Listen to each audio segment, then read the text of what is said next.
Réflexion socio-économique 11. Macroscopie bi-économique 7. Impôts, système bancaire, péréquation interdomaniale, transfert. Objectif, crise. 1. De l'impôt au domaine public.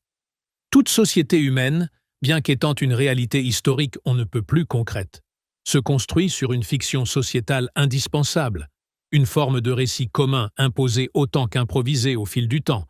tandis que les rouages étudiés précédemment, a fortiori sous leur aspect financier ou monétaire, se résument de facto à des conventions principalement arbitraires. La mise au point trop empirique des lois et réglementations correspondantes se traduit par une complexité des plus inefficientes, au détriment de toute équité universelle entre citoyens. Les civilisations les plus évoluées développent ainsi une forme ou une autre de secteur public utile à leur peuple de façon plus ou moins directe, en prélevant nécessairement une partie des richesses produites via des impôts, taxes et autres contributions obligatoires sur une partie variable de la population. En contrepartie, les services régaliens et administratifs financés de la sorte sont censés garantir une paix sociale minimale et une justice, hélas, encore trop relative, compte tenu de l'absence de choix démocratique des priorités communes et de la domination, tant politique qu'économique, d'une classe sociale minoritaire en situation historique et objective d'abus de pouvoir. Face à cette évolution, pour l'essentiel subie, la démocratie totale autorisée par la Constitution d'Élodiste permettra d'inclure les droits et devoirs socio-économiques universels de la garantie citoyenne via une partition-répartition bi-économique dont le contenu concret sera enfin majoritairement défini de façon évolutive, au moyen du calcul minutaire direct ou comparatif. Dans ces conditions, le concept même d'impôt se verra redéfini comme une simple et égale participation individuelle au bien commun, impliquant chaque personne physique ou morale, en tant que juste contribution respectant la double nature objective de tout être humain, comme de n'importe quelle entité sociétale dûment équilibrée, le rapport individu-société se traduisant à l'échelon commun en rapport privé-public, ou liberté-égalité. En concordance historique avec l'implacable loi tendancielle de l'équilibre bisphérique, mais cette fois-ci de façon enfin universellement et équitablement répartie, toutes les formes actuelles de prélèvements obligatoires, du moins à vocation redistributive, pourront se simplifier de façon définitivement transparente en une seule et unique modalité de calcul en équivalent minuté, identique pour chaque citoyen adulte, sur la base théorique des 50% correspondant au minimum-maximum déjà défini. Les termes mêmes d'impôt ou de taxe, si négativement connotés jusqu'à présent, définiront positivement l'existence sociétale de chaque citoyen via sa participation au bien commun. Indivisible, certes aussi, mais d'abord divisible ou égalitairement individualisable via la garantie du revenu ou salaire universel, ladite participation devant se graduer en fonction des capacités offertes par la chance et le mérite contingent affecté à chacun des millions de parcours historiques individuels. Les 50% de temps de travail, d'activité ou d'autres statuts correspondants concrétiseront l'existence de chaque adulte au sein du domaine public dans la juste proportion objective d'un temps de vie humaine, de valeur minutaire ou vitale, avérée universellement équivalente, laissant par ailleurs, et enfin, la même proportion de temps disponible pour une vraie liberté d'épanouissement individuel supplémentaire, sans aucune autre limite d'ordre social et ou fiscal que la règle de proportionnalité ainsi définie et son taux d'actualisation historique pour chaque revenu individuel ou regroupé, selon qu'il s'agit de personnes physiques ou morales. Sur la base de cette saine proportion d'équilibre interdomanial, la simplification autorisée par le calcul minutaire fournira largement assez de moyens pour le domaine public, compte tenu de l'implication minimale de tous les adultes et des substantielles économies réalisées en matière de faux besoins palliatifs et autres impossibles récupérations, tandis que la nouvelle répartition des dits moyens entre l'État, les régions ou départements et les communes fera l'objet de choix démocratiques directement citoyens et non plus politiciens, dès lors systématiquement majoritaires, et garantissant une transparence décisionnelle et partitive absolue entre les sphères publiques et privées, sans la moindre place pour la corruption, que celle-ci soit systémique ou carriériste. Il est à rappeler ici que ce temps partiel de 50%, sociétalement réservé pour le domaine public dont chaque citoyen fera partie, exprime le minimum de participation requise pour respecter l'égalité objective à laquelle tout être humain a légitimement droit, sachant que pour beaucoup de citoyens d'aujourd'hui, ces 50% sont presque déjà atteints, si l'on tient réellement compte de l'ensemble des prélèvements obligatoires, directs et indirects, appliqués sur le travail, la consommation et l'épargne de chacun, sans compter maintes autres formes de dépenses contraintes susceptibles de faire partie d'une future garantie citoyenne universelle, bien que l'absence de toute répartition égalitaire minimale aboutisse aux situations d'injustice si extrêmes que l'on peut observer. Ainsi, face à l'imperfection structurelle des labyrinthes fiscaux, toujours caractéristique des sociétés prétempérantes de type monosystémique, la partition-répartition minutarisée permettra de simplifier en une seule formule d'équilibrage universel, mais historiquement individualisable, l'ensemble des prélèvements pseudo-redistributifs actuels, non sans garantir en prime une transparence intégrale propre à décourager toute fraude, et ce d'autant plus facilement que les nouveaux moyens digitaux et biométriques seront bientôt généralisés, ce qui ne saurait constituer un quelconque danger dans un contexte devenu réellement démocratique, via une constitution délodiste, citoyenne et localement autogérée, en lieu et place d'une semi-monarchie oligarchique et hyper centralisée. Concernant les entreprises du secteur privé, et à l'instar de tout citoyen individuel devenu adulte, la participation au domaine public, sur la même base préliminaire de 50% de quelque forme de profit que ce soit, sera l'expression d'une réelle citoyenneté entrepreneuriale tenant pleinement compte de ce que chaque entité commerciale, industrielle, financière ou de service doit légitimement à la société humaine qui, directement ou non, rend possible son développement. C'est à ce niveau précis de participation brute de 50% que l'entreprise deviendra à l'avenir socialement responsable et dès lors légitimement admirable, illustrant une réussite socio-économique pleinement méritée et l'intelligence d'un profit enfin exhaustivement assumé.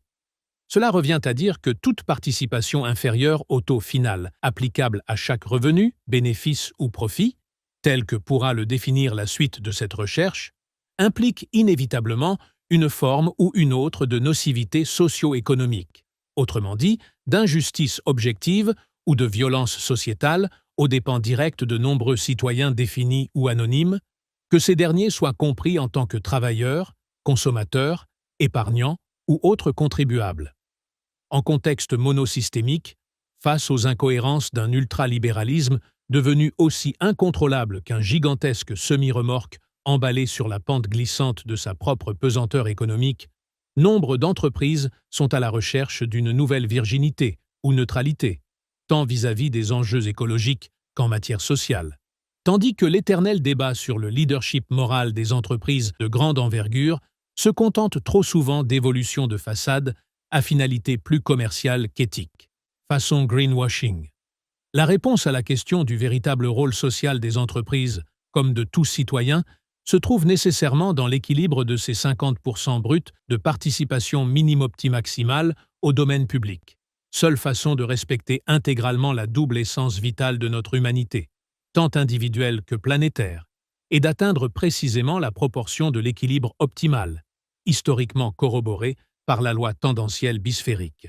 Il apparaît qu'au-delà des 50% de cet impôt participation de principe, la liberté d'entreprendre s'avérera aussitôt illégitimement opprimée, aussi sûrement qu'en deçà de cette proportion, l'entreprise ne remplira pas son devoir social minimal et incompressible vis-à-vis du principe d'égalité objective précédant toute histoire. C'est précisément là que se situe la définition la plus pertinente du bien fondé de la liberté d'entreprendre, en même temps que le niveau tangible et désormais universellement mesurable de la seule contrainte à respecter, à savoir la limite de proportionnalité définissant la nature sociétalement et individuellement bénéfique ou nocive de chaque individu, entreprise ou activité. Ce n'est donc pas une question d'envergure, et ce d'autant moins que les plus grandes entreprises méritent bien leur succès historique en s'avérant nécessairement plébiscitées par les consommateurs, à l'instar d'Amazon ou des autres membres du club des GAFAM.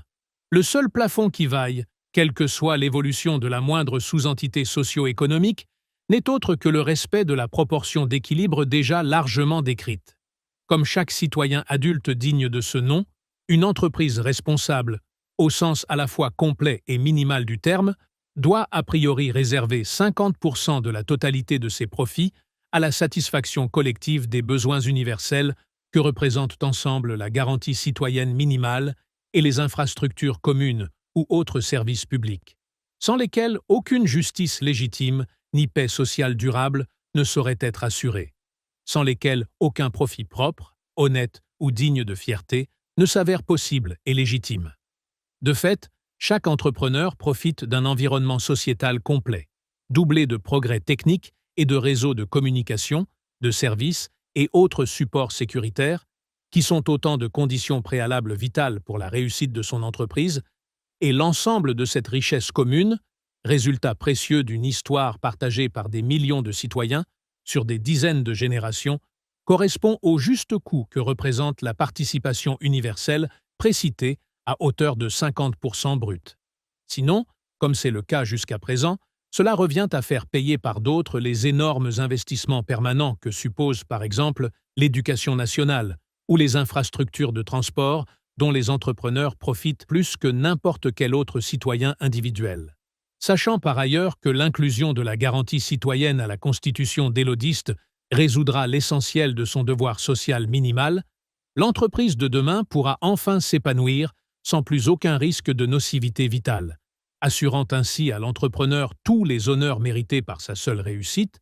dans le respect, dès lors total, des droits de l'être humain et du citoyen. Telle est l'évolution rendue techniquement possible, réaliste et mesurable grâce à l'universalité de l'analyse minutaire et aux principes complémentaires de la partition-répartition bi-économique,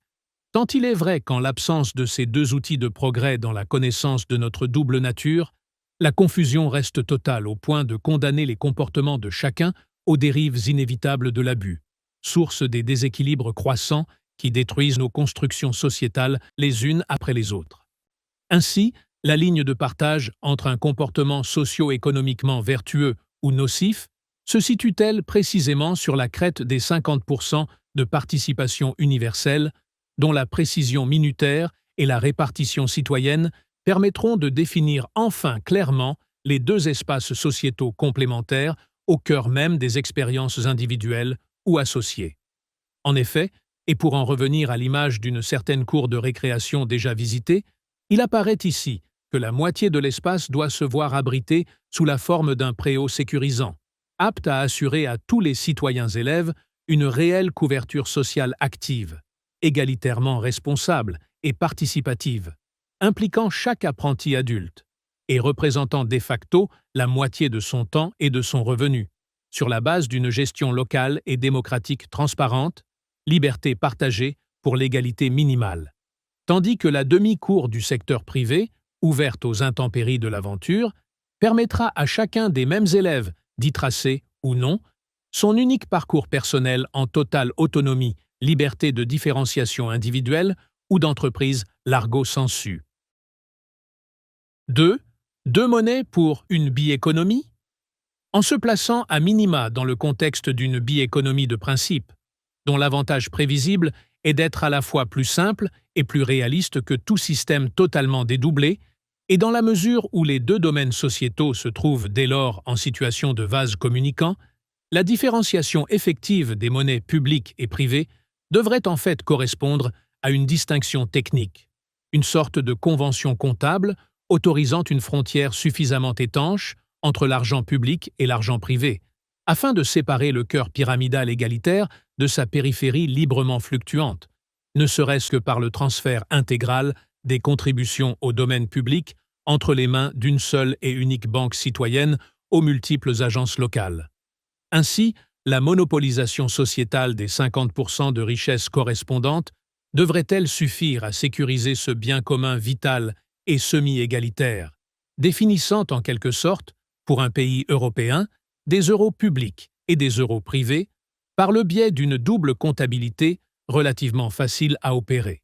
à l'instar de ce que font tous les citoyens qui ont déjà plusieurs comptes et cartes bancaires. On objectera sans doute que les taux de change entre devises peuvent varier, ce qui reflète une réalité historique pour le moins empirique via la spéculation internationale et peut être susceptible de fragiliser l'équilibre pyramidal. Mais ce risque pourra se voir efficacement paré grâce à une fixation légale des parités monétaires en cohérence minimale avec la valeur minutaire objective, voire par la limitation autoritaire et quantitative des éventuels capitaux fluctuants, le cas échéant. De la même manière, dans la mesure où la cohérence du cœur pyramidal public suppose logiquement la production nationale du maximum de tous les biens et services correspondants, la dépendance aux fluctuations extérieures en sera réduite d'autant.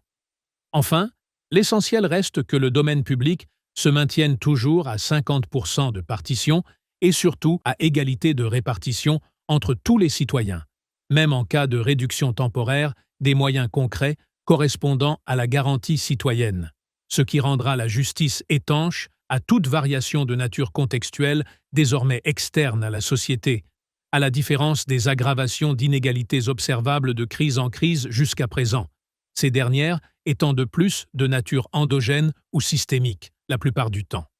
Les aléas exceptionnels, tels qu'une crise sanitaire ou climatique, seront toujours imparables, l'essentiel étant de s'y adapter, y compris en cas de permanence, en maintenant intactes les proportions d'un cœur pyramidal dès lors seulement réduit en hauteur.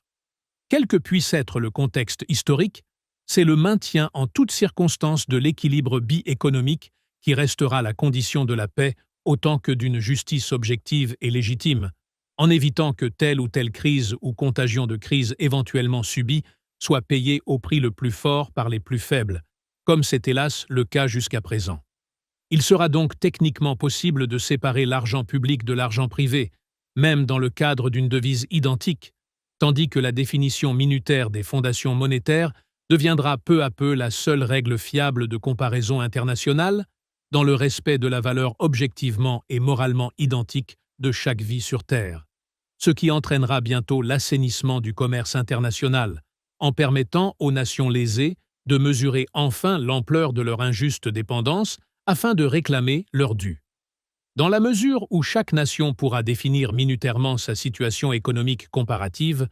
les pays pauvres et exploités du néocolonialisme actuel seront en mesure de négocier équitablement, faisant payer aux pays leaders le vrai prix de leurs ressources et de leur travail, ce qui finira par uniformiser la valeur des devises nationales aussi rationnellement que possible. Grâce à la transparence universelle du calcul minutaire, les gouvernements locaux se verront tôt ou tard obligés de renoncer aux corruptions habituelles en devenant pleinement responsables de l'intérêt majoritaire de leur peuple, ne serait-ce que sous la pression irrépressible d'une évolution politique délodiste inéluctable à plus ou moins long terme. Dans les domaines financiers et monétaires, où tout est question de convention et de réglementation, les économistes spécialisés pourront répondre à l'attente des futurs tempérants en adaptant les outils et les procédures aux nouvelles conditions majoritairement définies, afin de constamment ménager le seul équilibre efficace possible entre la liberté d'entreprendre et le respect de l'égalité minimale que cette même liberté présuppose pour devenir et rester légitime autant qu'universelle. 3. La péréquation interdomaniale. La communication minimale nécessaire entre les deux domaines complémentaires de la société bi-économique implique logiquement une péréquation permanente à l'échelon individuel autant que national, de nature à la fois matérielle et financière, voire allant jusqu'à inclure une différenciation de produits et services selon l'option socio-économique majoritairement choisie.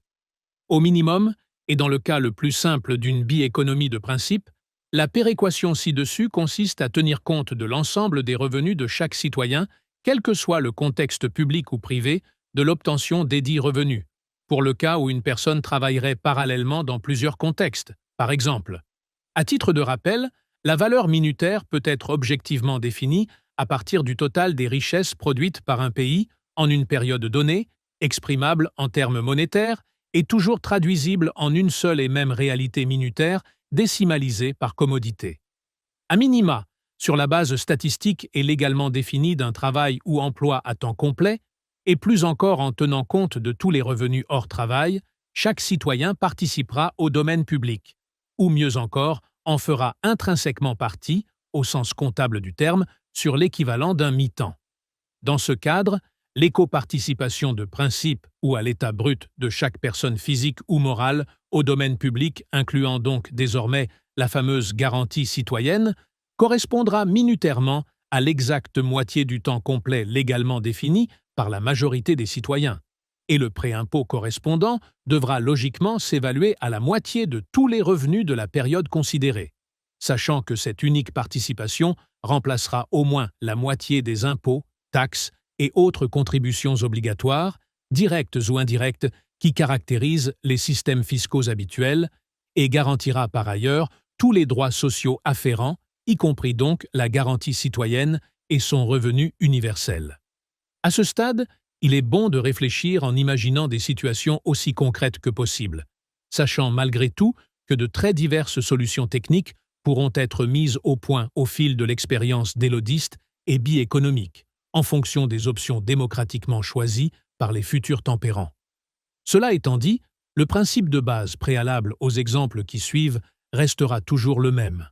Chaque personne adulte doit théoriquement la moitié de son temps à la société humaine qui lui permet de vivre en paix, puisque les compétences de chacun en sont bel et bien le résultat historique compilé, avec en retour l'assurance de jouir d'un minimum socialement vital de confort matériel autant que culturel, et ce, quels que soient les revenus correspondant à cette moitié, puisque le calcul s'effectuera de toute façon sur la base de l'ensemble des revenus déjà perçus par l'intéressé sur une période fixée par convention majoritaire, via une péréquation minutaire systématique entre les deux domaines sociétaux.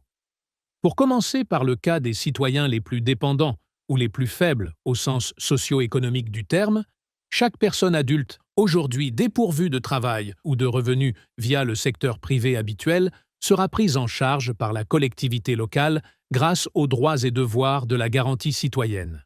Il ne saurait donc y avoir la moindre situation de chômage ou d'assistanat passif ou à sens unique dans une société humaine digne de ce nom, c'est-à-dire effectivement d'élodiste et bi-économique, dès lors que la nature universelle du revenu ainsi garanti répond au droit légitime à une existence décente telle que définie par la majorité citoyenne, et moyennant une activité minimale à mi-temps au service direct de la collectivité locale, à défaut de tout autre employeur ou de quelque autre forme d'autonomie individuelle.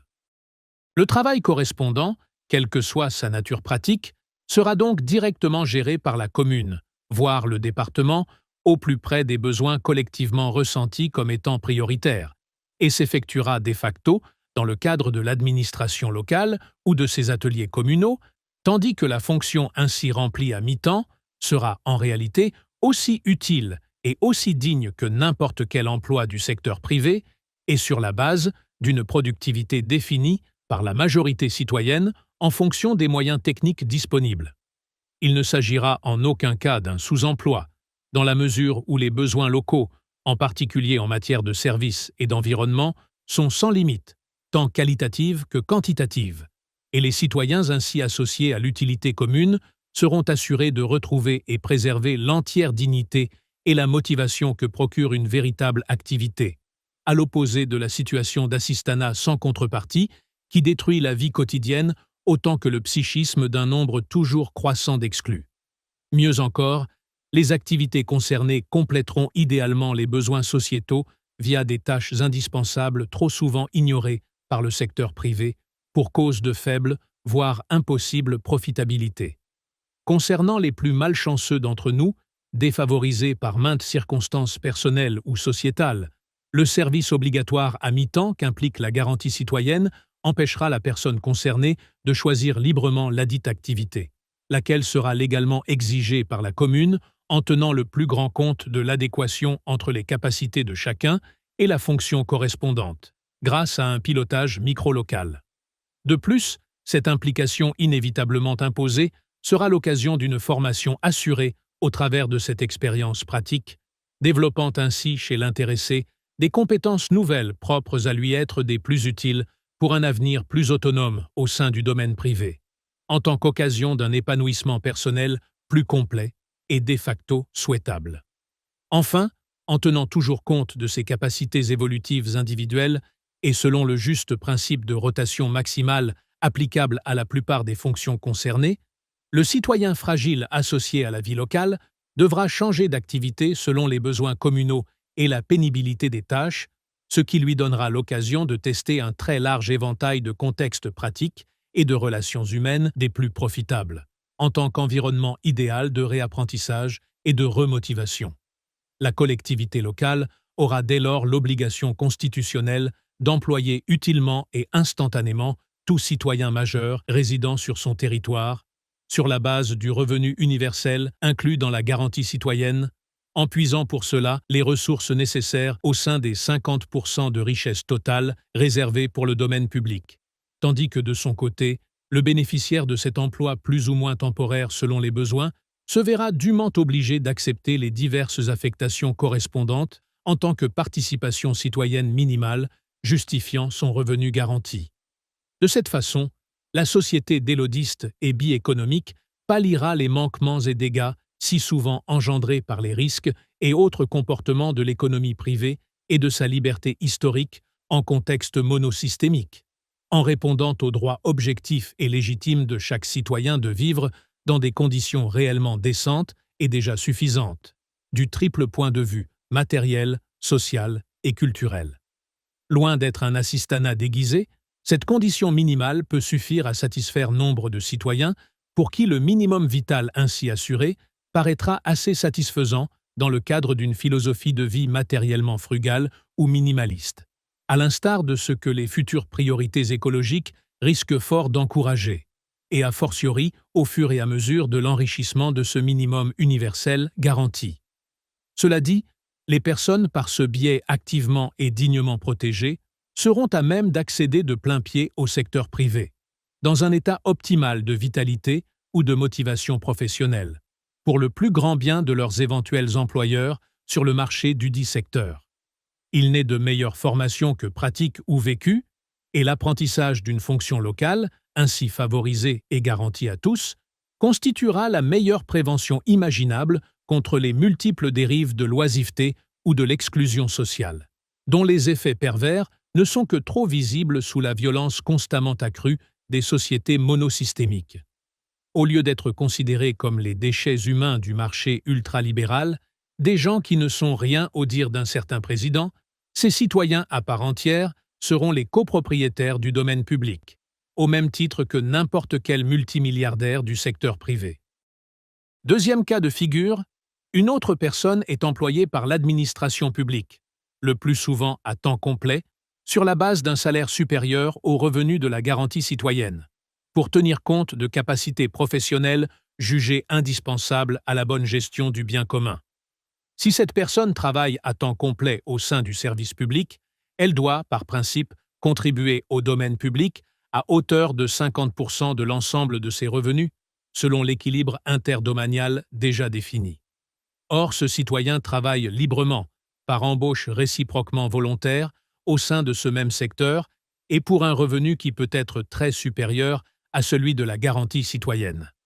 Il paraît dès lors pour le moins logique de déduire de ces 50% de contribution l'équivalent de la garantie citoyenne, sous la forme financière d'un revenu universel, en lui restituant dans ce cas la somme correspondante via son compte bancaire public, le cas échéant, voire tout aussi bien en procédant sous forme de simple calcul déductif.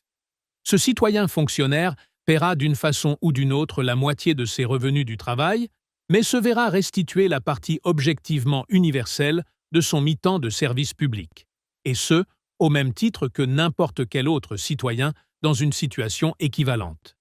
Cette opération comptable, en apparence neutre sous un certain point de vue, implique de facto une réduction logique d'impôt en deçà de 50%, à hauteur pécuniaire dudit minimum universel de la garantie citoyenne, sachant qu'il peut être plus pertinent, du seul point de vue psychologique de la conscience citoyenne, de prélever 50% et créditer simultanément le compte public des citoyens se trouvant dans ce type de situation. Cette distinction comptable, à première vue futile, permettrait à chaque contribuable de prendre conscience de sa solidarité socio-économique avec l'ensemble de ses concitoyens en communauté nationale, à travers le pool salarial d'un revenu effectivement universel, ainsi concrètement différencié des revenus du domaine privé dépassant cette garantie, même ici, dans le cas d'une activité en secteur public. En réalité, tout se passe dès lors comme si, au-delà du revenu de la garantie citoyenne et de son temps partiel en équivalent de 50%, le domaine public sous-traitait ce même fonctionnaire à titre privé, ce qui est par ailleurs assez logique, puisque, par définition, seul un emploi à mi-temps est supposé correspondre au revenu universel du domaine public. Cela dit, et à la différence du cas du citoyen minimal précédemment envisagé, la participation correspondant ici à un travail à mi-temps sera toujours supérieure au revenu universel du point de vue financier. La personne concernée participera donc bien à hauteur de 50% de ses revenus, mais ne récupérera en retour que le seul montant intégral correspondant au revenu universel garanti, prenant de la sorte pleinement conscience du complément de salaire ou revenu dérivant de sa chance professionnelle particulière, comme de ses mérites personnels, tandis que s'ajoutera bien sûr au dit revenu universel l'accès égalitaire à tous les services ou autres équipements communs à l'ensemble des citoyens. La proportion restante d'impôt-participation alimentera comme toujours le domaine public dans son entièreté pour la satisfaction des besoins universels de la société en ce qui concerne l'éducation, la santé, la sécurité et les infrastructures entre bien d'autres choses, sachant que ce contribuable participera à la priorisation de tous les choix collectifs correspondants en tant que citoyen. Le transfert de valeur financière qui résultera de sa participation sera l'expression concrète de la solidarité légitimement exigée par le droit à un socle socio-économique minimal et universel, respectant dès lors l'égalité objective préhistorique propre à chaque existence et assurant ainsi à chaque personne adulte la sécurité socio-économique et culturelle, de la garantie citoyenne et des biens communs de nature indivisible. Concernant le troisième cas de figure d'une personne employée à temps partiel ou complet exclusivement dans le secteur privé, ou s'auto-employant en qualité d'entrepreneur dans le sens le plus large du terme situation historiquement majoritaire, la même logique s'appliquera, dans la mesure où l'impôt objectif théorique et universel de 50% sera réduit par la proportion récupérée sous forme de salaire universel, au titre de la condition citoyenne égalitaire de tout adulte via le domaine public. Cela signifie que chaque citoyen dépassant en réalité le double du revenu minimum universel assuré par la garantie citoyenne, quel que soit le contexte de son activité, acquittera un impôt participation, mais ce dernier sera toujours inférieur à 50%, car diminué du montant universel de ladite garantie citoyenne, le double en question étant ici requis par la correspondance du revenu universel avec seulement un mi-temps d'activité, comme il pourra être constaté et démontré grâce au livre 4 de ses réflexions. Il est bon de noter au passage que ladite restitution ne saurait être exprimée en pourcentage de ce que représente la garantie citoyenne au sein du domaine public, car cela aboutirait à un revenu public ou universel, dès lors totalement inégal, puisque financièrement proportionnel à la richesse variable de chaque citoyen, ce qui remettrait aussitôt en cause l'égalité objective et minutaire qui définit le dit domaine public. L'existence d'un revenu au contraire identique pour tous, ne serait-ce que sur le plan comptable, concrétise l'appartenance de chacun à une seule et même réalité socio-économique évolutive, à une même communauté minimale de destin sociétal, et constitue la seule façon de respecter historiquement l'égalité objective fondamentale qu'une société humaine digne de cette appellation suppose, condition sine qua non du dépassement des limites de notre pesanteur économique animale, pour l'établissement d'une paix et d'une justice sociale aussi durables que concrètement mesurables. Il va de soi que le principe de mutualisation sociétale de 50% de la richesse produite suppose tout aussi logiquement la même proportion de participation s'agissant des revenus acquis au travers de l'épargne ou de l'investissement, car toute fortune ne peut provenir, directement ou non, que d'une forme ou une autre de travail, d'activité ou même de statut social, et se trouve au bout du compte entre les mains de citoyens individuels. Le cas de l'entreprise en tant que personne morale est un peu différent, dans la mesure où cette entité socio-économique est un avatar historique relativement abstrait par rapport à la réalité physiquement déterminée de chaque citoyen. Pour autant, il s'agit d'une construction humaine, assimilable à une sorte de super-citoyen en tant qu'acteur socio-économique et décideur essentiel, regroupant des partenaires et autres associés, voire une multitude d'actionnaires propriétaires dans un but éminemment lucratif, lesquels sont autant de personnes physiques. S'agissant d'une évolution historiquement empirique, il paraît logique que les profits finaux des sociétés privées soient variables, sachant que, comme n'importe quel revenu personnel, tous les surplus distribués entre actionnaires, direction et salariés feront déjà partie des richesses assujetties à la règle objective et légitime des 50% bruts de mutualisation publique. Dès lors, le seul élément historiquement variable et subjectif peut concerner l'impôt sur les sociétés privées en qualité de personne morale, dans la mesure où, idéalement, il serait justifié de ne pas taxer la moindre entreprise plus que les personnes qui la composent ou la possèdent, afin de tenir compte de l'équivalent du revenu universel rétrocédé aux citoyens contributeurs,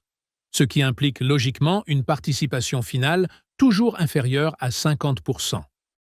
En fonction directe de l'intérêt majoritaire et de la culture propre à chaque peuple, tout en ménageant la viabilité et le profit bien mérité des entreprises privées, l'objectif optimal sera donc de trouver les outils de calcul permettant de mettre en situation d'équivalence les contraintes fiscales des entreprises et des citoyens, par exemple via l'établissement d'un taux moyen évolutif et pondéré par rapport à ce que représente le revenu universel sur l'ensemble de la richesse produite, voire mieux encore par transposition-adaptation au monde spécifique des entreprises des échelons de taxation citoyenne historiquement observables.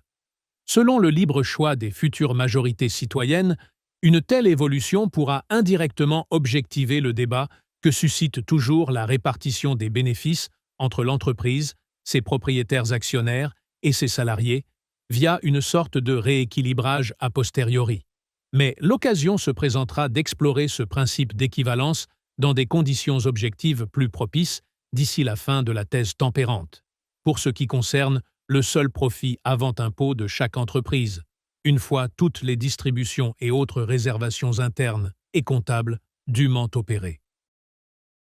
4. Le transfert objectif. En termes de minuté ou de proportion minutaire concernant le seul domaine public auquel chaque citoyen adulte appartient de fait, de par son existence au sein de la société républicaine, l'égalité minimale objective aboutit à un transfert de richesse enfin universellement fondé, dans la mesure où le même pourcentage minutaire n'aura pas la même valeur historique en fonction du parcours de chaque contributeur et de son niveau socio-économique. Selon la catégorie socio-professionnelle, et donc la chance et les mérites de chacun, autrement dit, l'histoire avec un H minuscule des individus dont tous les comportements finissent par former collectivement la grande histoire avec un H majuscule, les revenus exprimés en valeur financière de chaque période sont et seront toujours extrêmement variables, sur la base de la libre évolution propre à une société libérale, via les mœurs et autres us et coutumes dérivant de chaque culture en fonction de son lieu, de son époque et de son niveau de développement. Mutualiser 50% de son ou de ses revenus ne représente certes pas la même somme d'argent pour un mécanicien ou un chirurgien,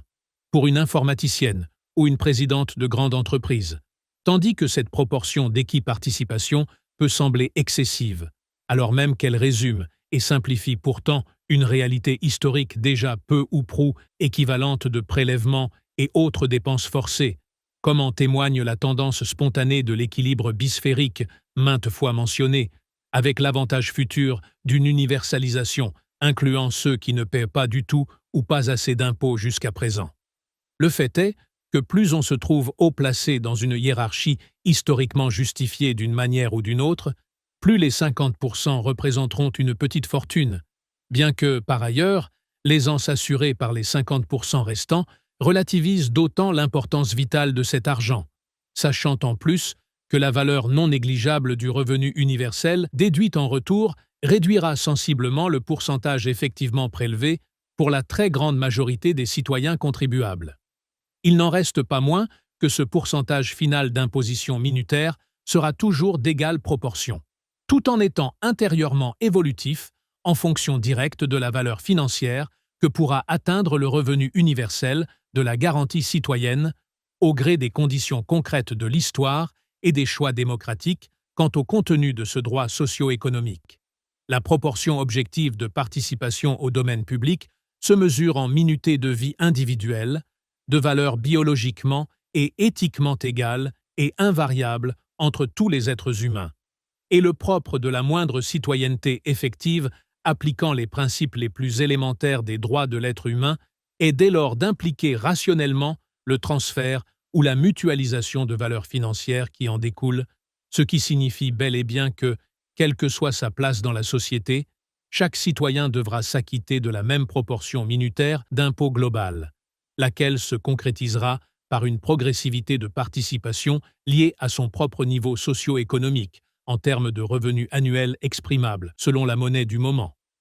Cette progressivité totale, et enfin objectivement fixée dans sa cohérence bi-économique, correspond au principe de bon sens, selon lequel chaque passager d'une unique barque sociétale se doit de participer selon ses moyens, autrement dit, financièrement, d'autant plus qu'il profite de la chance d'être plus riche. Un rameur plus musclé que ses collègues ne se fatigue de fait pas plus qu'un autre, en fournissant proportionnellement le même effort que chaque membre de l'équipage, alors même que cette participation procure nettement plus de puissance à l'embarcation. C'est là, en matière d'équifiscalité, le véritable rôle moteur des premiers de cordée dans l'ascension réussie d'une progression sociétale cohérente, sans laquelle une croissance sans progrès entraîne aussitôt l'exploitation d'autrui et l'aggravation mortifère des inégalités sociales vitales par un effet cumulatif, malgré un pseudo-ruissellement et une atténuation fiscale hélas toujours plus dérisoire, et qui plus est, de plus en plus mal répartie. Grâce au réalisme universel de cette comptabilité minutaire et bi-économique, la proportion d'impôt-participation de 50%, réduite par le remboursement ou la déduction instantanée du revenu universel ou de son équivalent pour l'entreprise, offrira enfin la définition fiscale la plus objective qu'il se puisse démontrer dans son fondement, ainsi que la plus constante et équilibrée dans ses proportions, non sans autoriser une parfaite souplesse ou évolutivité historique. En dessous de cette proportion, toute tentative de soustraction à ce devoir citoyen équivaut à voler le bien d'autrui, autant que le bien commun de la société humaine à laquelle chacun appartient, et grâce à laquelle chacun peut s'enrichir selon ses mérites.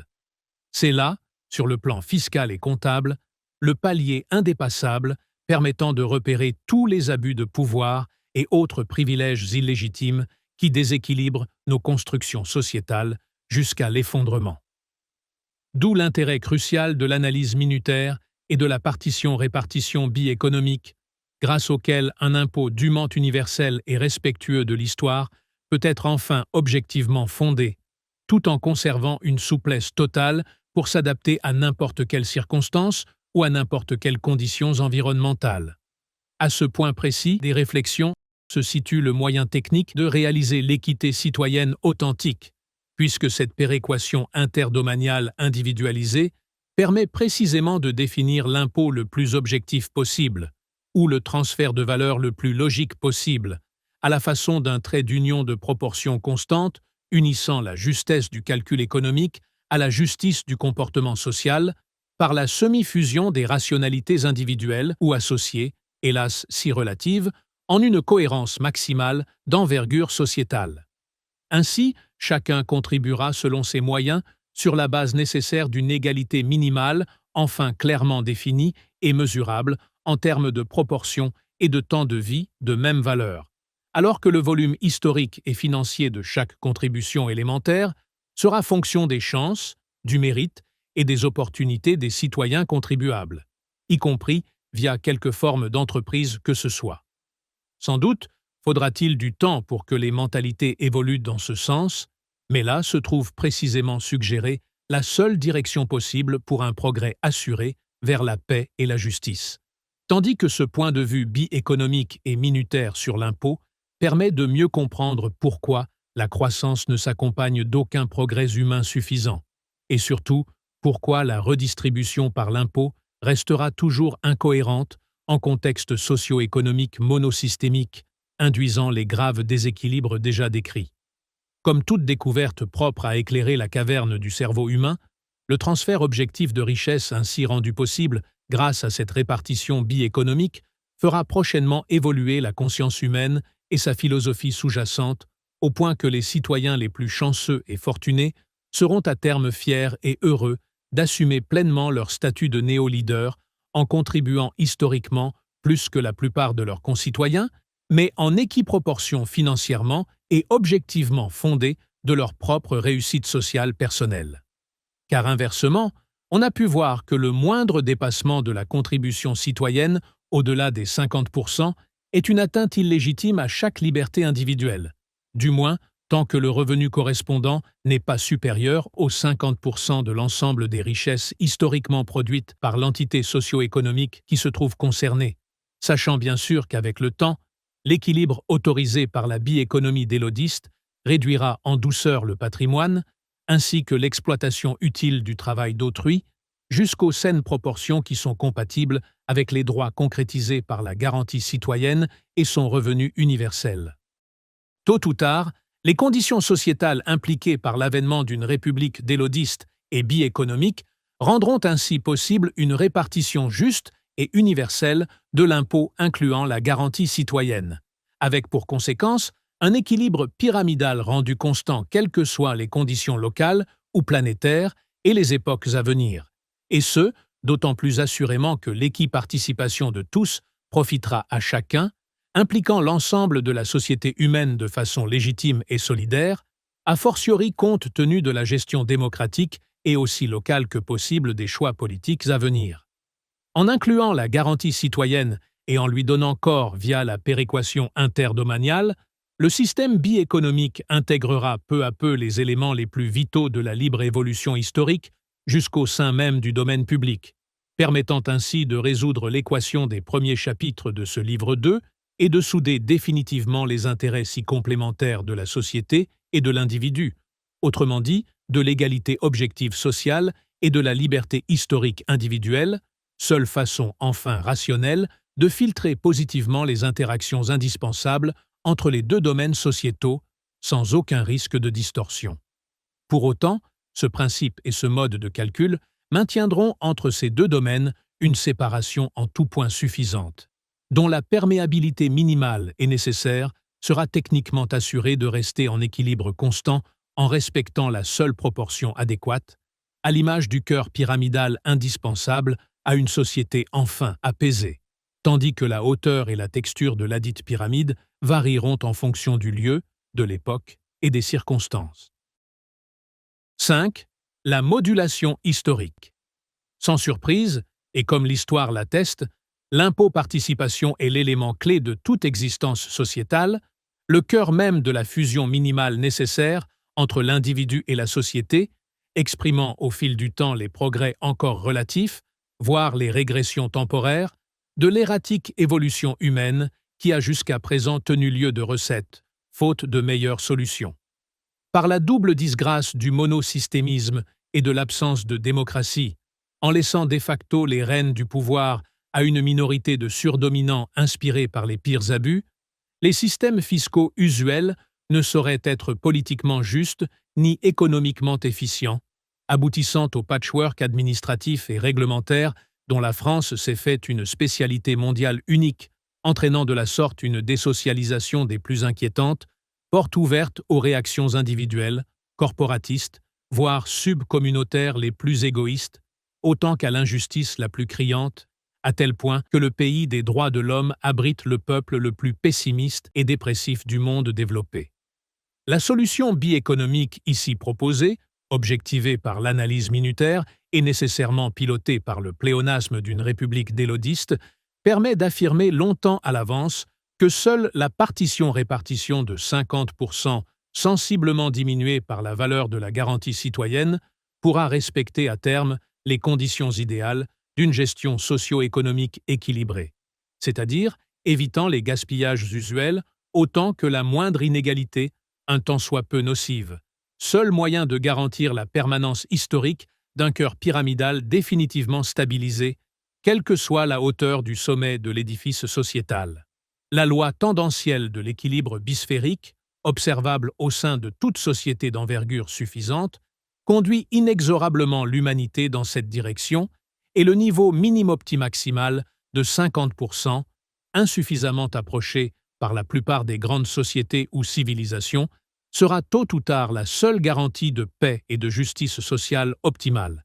pour peu qu'une évolution politique enfin dûment délodiste assure légitimement les conditions de l'égalité minimale jointe à la liberté maximale, grâce à la répartition citoyenne égalitaire du domaine public, en particulier s'agissant de la garantie citoyenne du revenu universel, via ses droits et ses devoirs vitaux. Lorsque certains petits pays paraissent contredire cette tendance historique encore inassouvie par la faute des réflexes que l'ignorance de notre double nature dicte à nos comportements primaires, il ne s'agit que d'États artificiels ou de pyramides factices profitant autant que dépendant du reste du monde, à l'instar des fameux paradis fiscaux dont la fonction historique est précisément de soustraire les détenteurs des plus grandes fortunes à leurs devoirs citoyens, avec la complicité très intéressée des minorités dominantes à la tête des grandes populations. L'équilibre biéconomique paritaire et absolu constitue donc un objectif historiquement inévitable, bon gré mal gré, ce qui signifie que toute solution inférieure allant dans ce sens ne sera qu'un progrès relatif et insuffisant, bien que temporairement nécessaire, le cas échéant.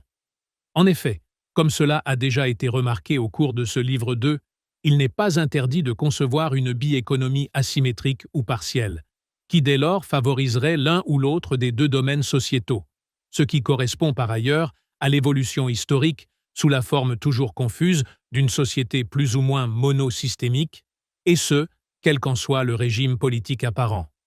Au vu des observations de ce chapitre, et avec l'assurance d'être conforté par les futures recherches minutaires que devrait susciter cet ouvrage, il est d'ores et déjà possible d'affirmer qu'une partition-répartition asymétrique induit les effets négatifs d'un déséquilibre assurément préjudiciable au domaine sociétal infériorisé, entraînant aussitôt une déformation pyramidale, un dévers architectural ou un biais sociétal propre à s'accentuer aux dépens du double intérêt de l'humanité, en s'aggravant inexorablement, via une accélération peu à peu géométrique, jusqu'à quelques formes d'effondrement périodique, sur une durée logiquement proportionnellement plus longue, à mesure que l'on s'approchera du point d'équilibre des 50%.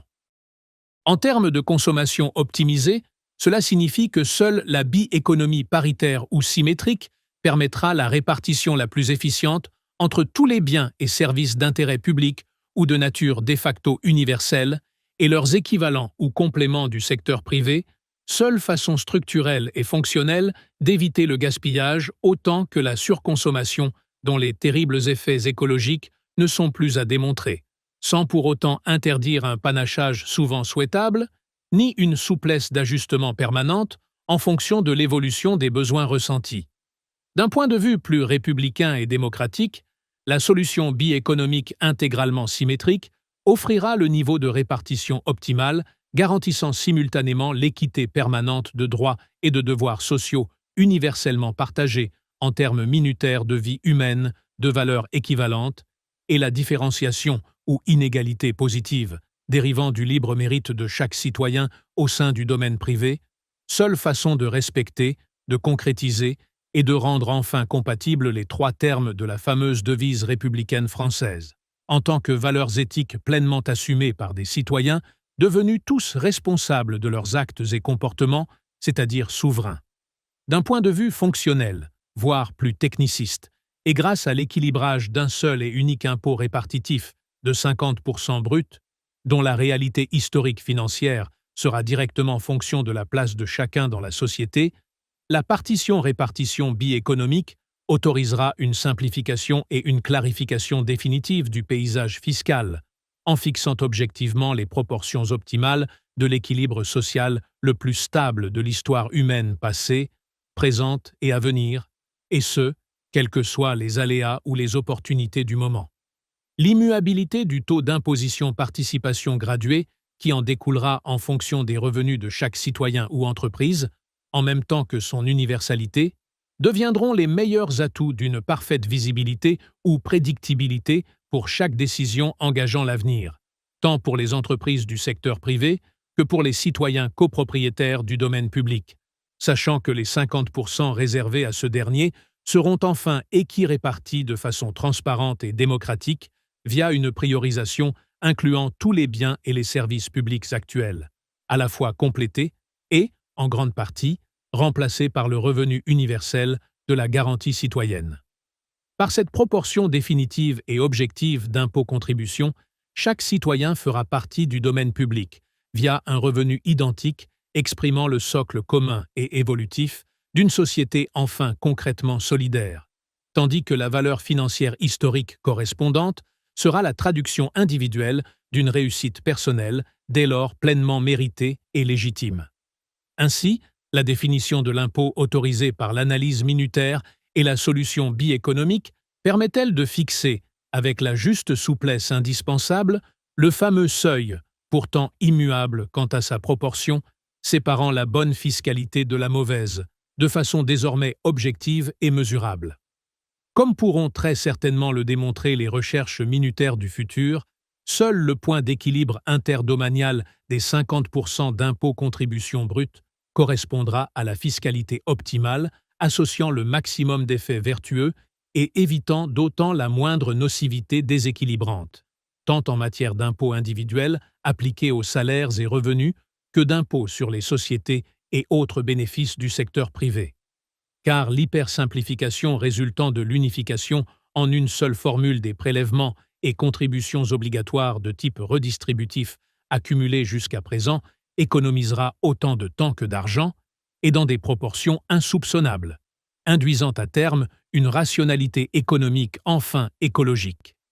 À l'instar de la fameuse grenouille, si progressivement cuite dans sa casserole qu'elle en oublie de s'échapper d'un bond salutaire, tous les contribuables, ainsi que les entreprises assujetties à l'IS, subissent un système de prélèvement aussi lourd que complexe, aussi aberrant que contradictoire, entraînant pour chacun une perte de temps,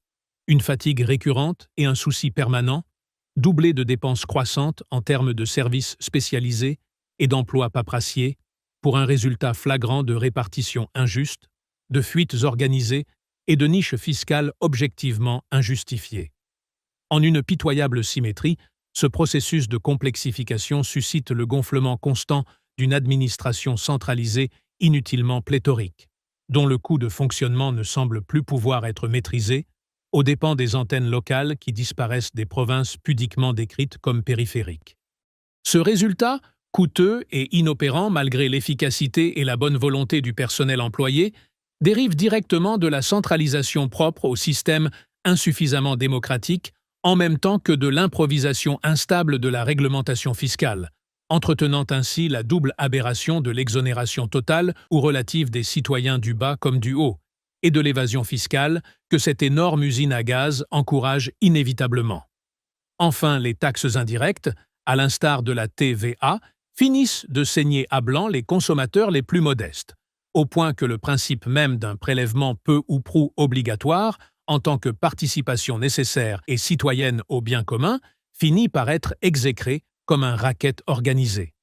Cette évolution faite de rustines poreuses, collées au fil du temps, révèle une suite de réponses historiques erratiques, au besoin pourtant irrépressible de développer une forme improvisée de domaine public, et la complexité dysfonctionnelle du résultat observable de nos jours est précisément révélatrice de l'impossible mixage des confuses économies monosystémiques, entre une cohérence publique et une logique privée tout aussi indispensables l'une que l'autre. S'ajoute à ce dilemme le fait historique indéniable de la prédominance spontanée des intérêts privés sur la solidarité publique, avec pour résultat direct un déséquilibre interdomanial retardant indéfiniment la nécessaire progression vers la juste parité bisphérique, laquelle s'avère pourtant tendanciellement dictée par l'histoire elle-même. Là se situe tout l'intérêt historique de la bi-économie minutaire la plus symétrique, puisqu'elle permet de fonder objectivement et de façon universelle l'impôt-contribution qui remplacera avantageusement la plus grande partie des prélèvements obligatoires directs et indirects jusqu'à présent accumulés en un système devenu totalement illisible, tandis que l'établissement du revenu universel rendu techniquement possible par cette formule sociétale, deviendra le vrai cœur du lien interdomanial, la soudure indispensable et évolutive réunissant l'historicité du principe privé à l'objectivité intemporelle du principe public, associant ainsi, via la partition-répartition, la permanence de la valeur minutaire à l'infinie variabilité de ses traductions monétaires et financières. Du point de vue éthique, donc moral, de chaque personne adulte, la solution bi-économique et sa concrétisation via l'impôt-contribution de niveau interdomanial symétrique permettront de définir de façon quasi-scientifique le meilleur niveau de participation citoyenne, dans le respect des droits inaliénables des êtres humains en société. Toutes les recherches économiques et statistiques de l'avenir pourront démontrer que ce niveau d'équilibre répond précisément à l'équation sociétale qui occupe ce livre 2, dans la mesure où cette définition précise de l'impôt en tant que proportion immuable de valeur historiquement évolutive répond simultanément aux besoins apparemment si contradictoires de notre double nature humaine. Celui qui n'a pour seule richesse que son temps en mutualisera la moitié, tout comme celui, plus chanceux, dont le temps représente de l'argent, sachant qu'en qualité de citoyen et d'être humain, seule compte la valeur objective d'un temps biologique égal et exprimé en minutées universelles dans le contexte du domaine public, tandis que l'évaluation financière correspondante pourra varier à l'infini en fonction du niveau socio-économique de chaque contribuable.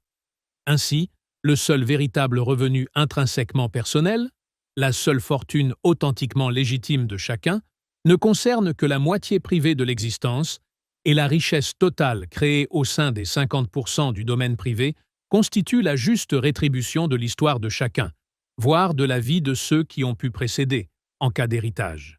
Tout le reste n'appartient ou ne profite à chacun qu'en sa qualité de citoyen, et dès lors de façon strictement égalitaire, afin de répondre à notre instinct grégaire. D'une certaine façon, il faudra finir par comprendre qu'en étant dans le même bateau, les citoyens d'une seule république forment le domaine public sur la moitié de leur existence socio-économique, en étant bon gré, mal gré au service les uns des autres, et chacun selon ses moyens. En tant qu'élément unique et irremplaçable du domaine public et citoyen membre d'une communauté républicaine, chacun se trouve de facto associé au projet et au récit commun d'une société permettant de regrouper la juste moitié du total des énergies individuelles, selon une proportion fixe et égale en termes minutaires, impliquant la seule valeur suprême de la vie, condition préalable à la véritable libération de l'autre moitié de chaque existence via le domaine privé. En d'autres termes, la moindre velléité de conserver pour soi plus de la moitié de son ou de ses revenus, hors la rétrocession très substantielle du revenu universel garanti, peut se définir objectivement comme une véritable délinquance économique ou fiscale, un illégitime abus de droit ou de pouvoir, avec, pour résultat direct ou indirect, le vol d'une partie du bien commun, une violence à l'encontre de l'intégrité vitale d'autrui, ainsi que le non-respect effectif des idéaux fondamentaux exprimés par la célèbre devise républicaine française. Telle est, sur le plan fiscal si essentiel à chaque société humaine, la réponse la plus complète possible à l'interrogation des personnes les plus riches encore habitées par une conscience et désireuses de savoir dans quelle mesure leur bonheur matériel et leur réussite sociale se construisent en partie sur le malheur d'autrui, entraînant l'effet domino de déséquilibre qu'aucune charité ostentatoire ne saurait compenser. Pour se libérer de tout scrupule et devenir des exemples éventuellement enviables, ces premiers de cordée devront renoncer, par la force de la loi, aux abus sans limite rendus encore possibles jusqu'à présent, faute de clarification bi-économique, d'évaluation minutaire et de démocratie, puisque la légalité ne coïncide pas encore avec la légitimité dans son acception objective supraconstitutionnelle. En un sens, les milliardaires n'ont jusqu'à présent eu aucun autre choix que de suivre la folle course imposée par l'anti-règle de la concurrence sans bornes, si typique d'un homo economicus précisément borné, autant que berné par l'ignorance de sa double nature, historique sans nul doute, mais d'abord objective. Au risque que les lecteurs trouvent cette partie des réflexions trop insistante, Force est bien d'enfoncer le clou trop neuf de l'évolution nécessaire dans le crâne si dur d'un Homo sapiens encore loin de mériter son appellation, nécessité impliquant un minimum de reformulation, à la façon d'un mineur de fond obligé d'étayer aussi solidement que possible une galerie cruciale devant déboucher sur un filon prometteur de belles surprises. 6. Une totale souplesse historique. La proportion optimale déterminée par le principe bi-économique et son unité de mesure minutaire sera bel et bien d'une utilité historique sans précédent, en garantissant de fait le respect minimal de l'équilibre pyramidal face à n'importe quelle évolution ou contexte géographique, puisque la hauteur et la nature variable de chaque pyramide, en termes de richesse ou de biens et services correspondants, ne pourra plus jamais remettre en cause la cohérence pacifiée du cœur sociétal, à travers ses constantes proportions, permettant ainsi aux lois humaines historiques de s'appuyer enfin sur la loi naturelle et universelle de notre inévitable pesanteur socio-économique.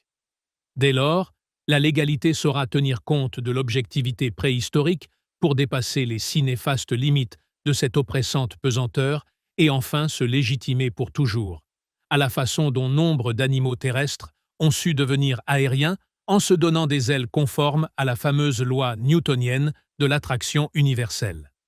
Par exemple, les débats habituels sur l'impact de la robotisation via les innombrables applications de l'intelligence artificielle, surtout en matière d'emploi et de bouleversements socio-professionnels, font craindre de gravissimes déséquilibres dans le cadre d'économies encore monosystémiques, et ce, à juste titre, puisqu'aucun principe d'osmose parfaitement équilibré entre public et privé, ou société et individu, ne s'applique encore.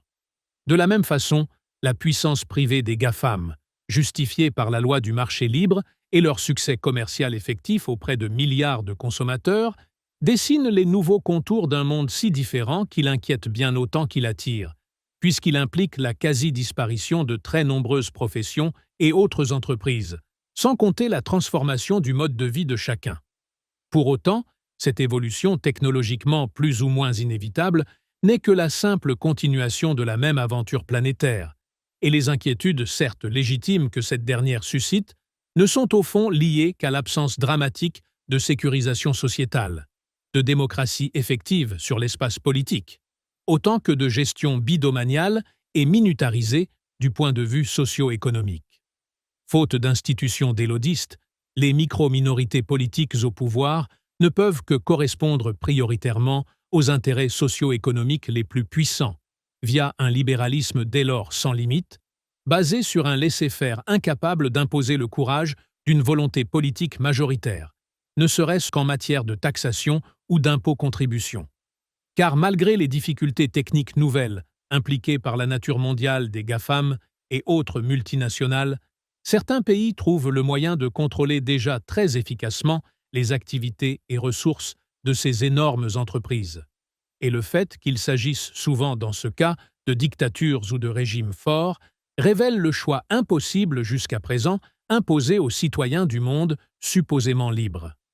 En tant que capitalisme d'État, les régimes autocratiques sont parfaitement compatibles avec le néolibéralisme mondial actuel, comme le démontre l'exemple chinois, tandis que sur le versant politique, ils affirment une autorité visant surtout à contraindre les libertés citoyennes, ce que font par ailleurs, ou plutôt laissent faire, les pouvoirs pseudo-démocratiques par l'intermédiaire du seul marché, mais de façon plus subtile, via un dumping de nature le plus souvent qualitative, noyé sous une apparence de futile profusion.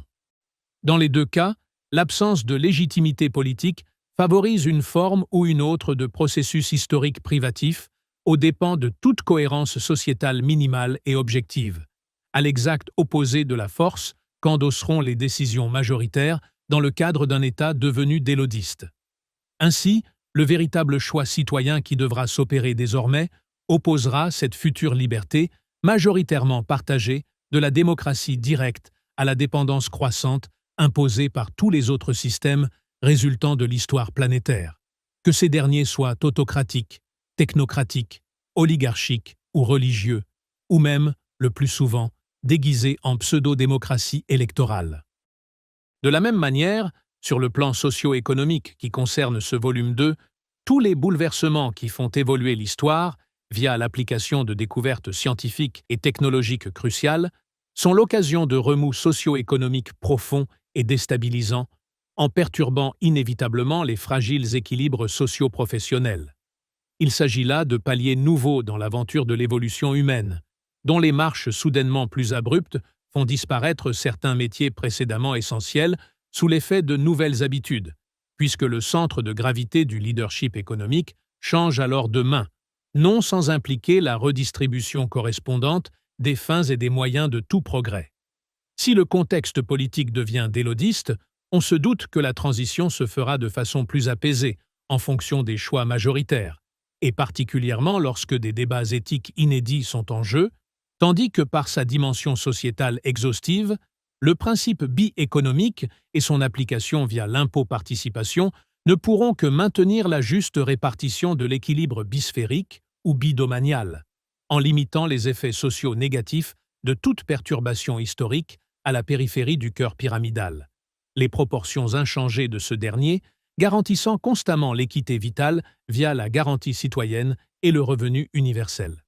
Ainsi, au gré des ères technologiques nouvelles, les conditions matérielles et purement économiques pourront évoluer dans le respect toujours accru des équilibres écologiques, rendus possibles par l'affirmation délodiste de l'intérêt majoritaire, sans pour autant que l'équité sociale fondamentale et sa double liberté, partagée et individuelle, ne soient plus jamais remises en cause.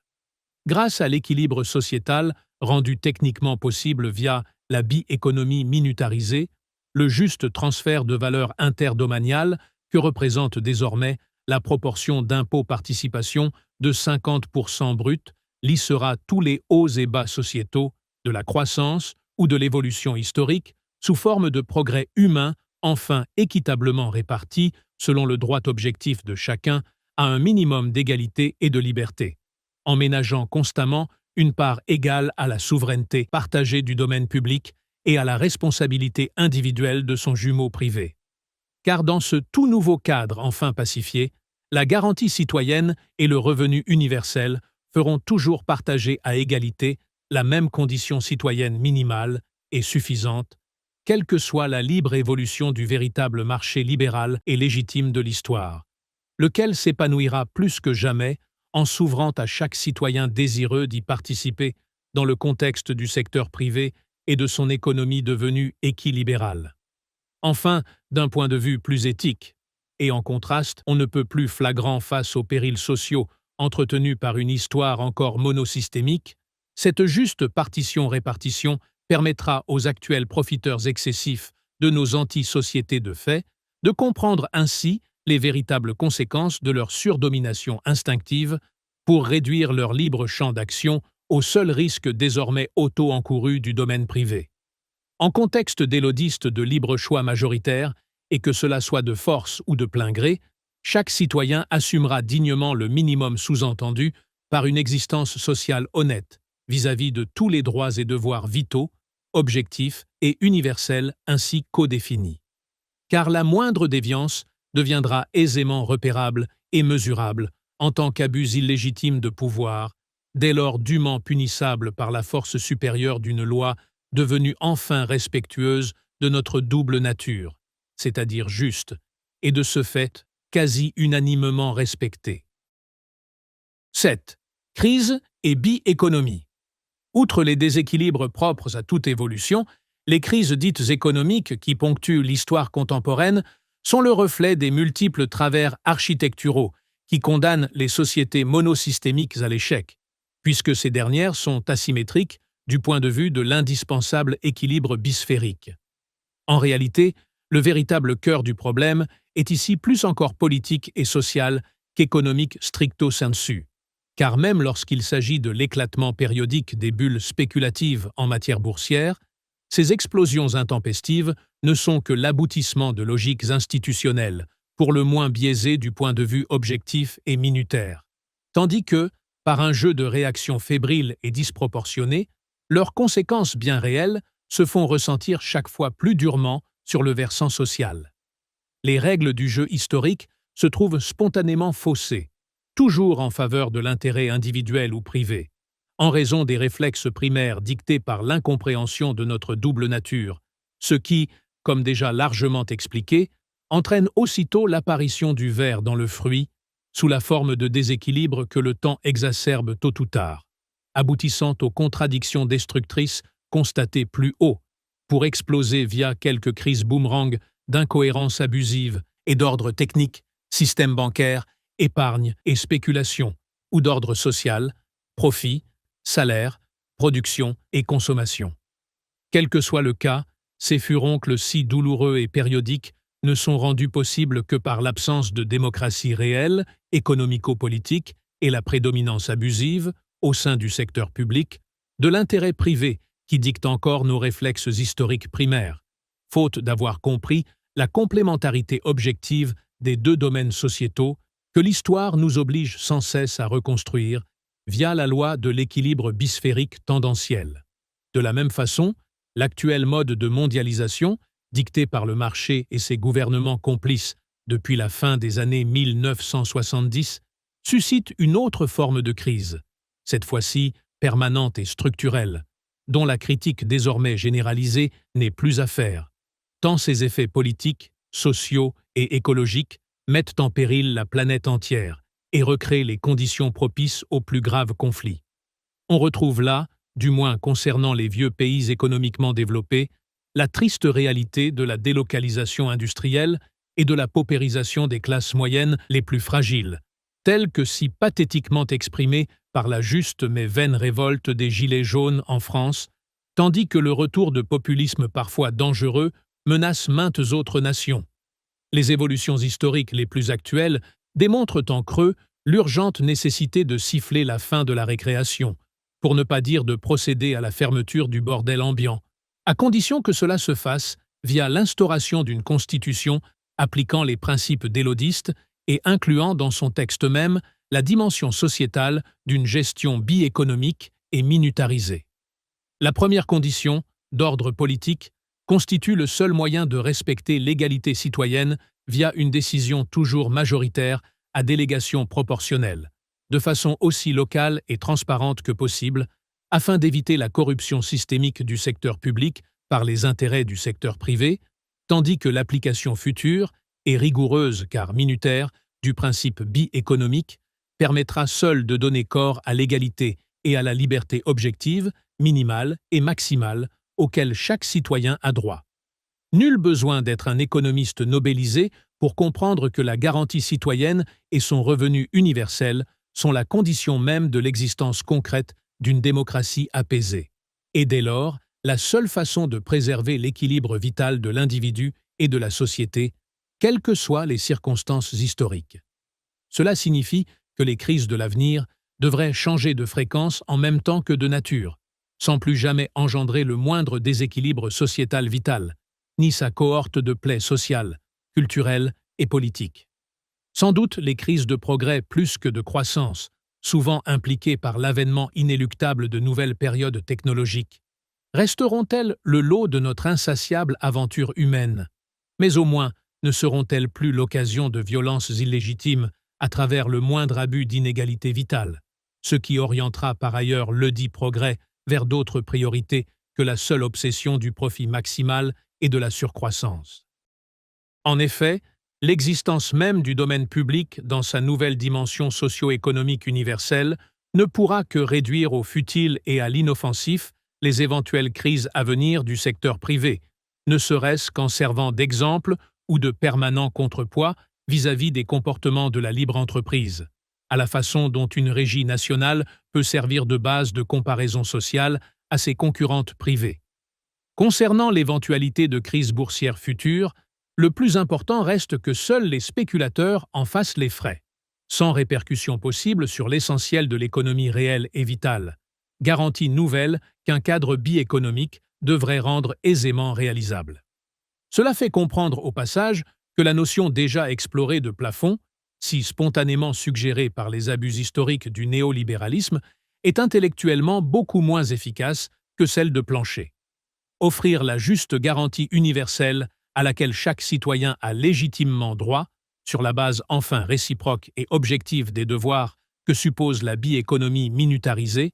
fournira la meilleure médecine préventive possible face aux maladies chroniques des sociétés monosystémiques, à la façon d'un régime alimentaire enfin équilibré, évitant en douceur les surchauffes de l'obésité, du diabète et de l'hypertension. Or, ce qui rend ce plancher historiquement universel n'est autre que sa simple nature de fixe proportionnalité, respectueuse de la loi naturelle de tout équilibre dynamique en situation de binarité, dualité paritaire. Telle une cerise sur le gâteau, la répartition objectivée autorisée par les deux solutions envisagées changera aussitôt et radicalement les comportements individuels des tempérants d'un très proche avenir, en libérant chaque citoyen du joug de sa pesanteur historique matérielle et sociale via un libre choix évolutif entre le temps et l'argent, tandis que la réorganisation simplifiée de tous les rouages socio-économiques ainsi réalisés fournira avant longtemps les conditions d'un revenu universel largement suffisant. Dans ce contexte, le travail se verra revalorisé en devenant universellement partagé, ce qui ne pourra qu'inciter le secteur privé à réduire sa marge de manœuvre salariale dans une mesure enfin décente, tandis que le néo-consommateur y gagnera en liberté de temps et de choix plus averti que jamais.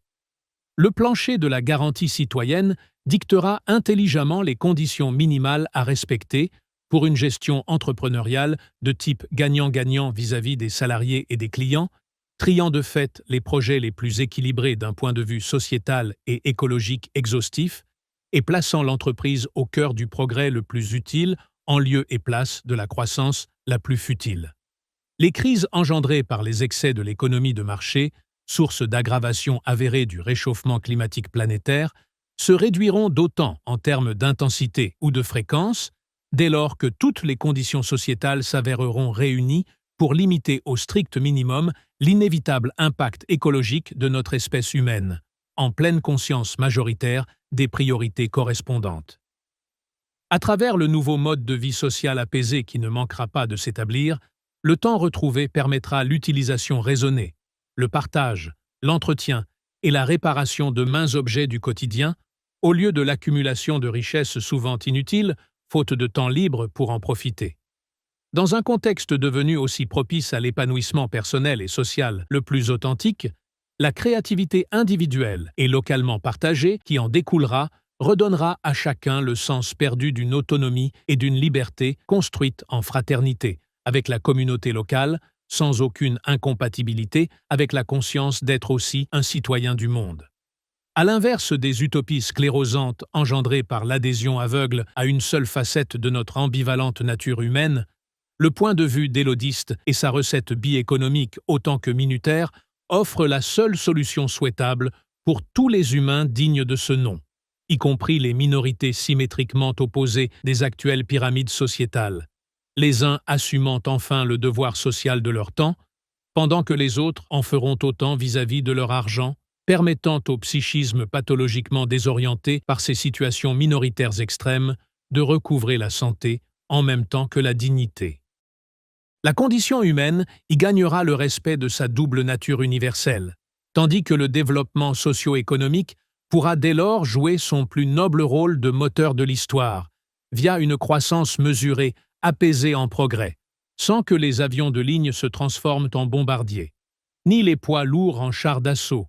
ni les cargos en porte-avions, ni surtout les humains en animaux augmentés, toujours plus puissants dans leur capacité d'autodestruction quotidienne.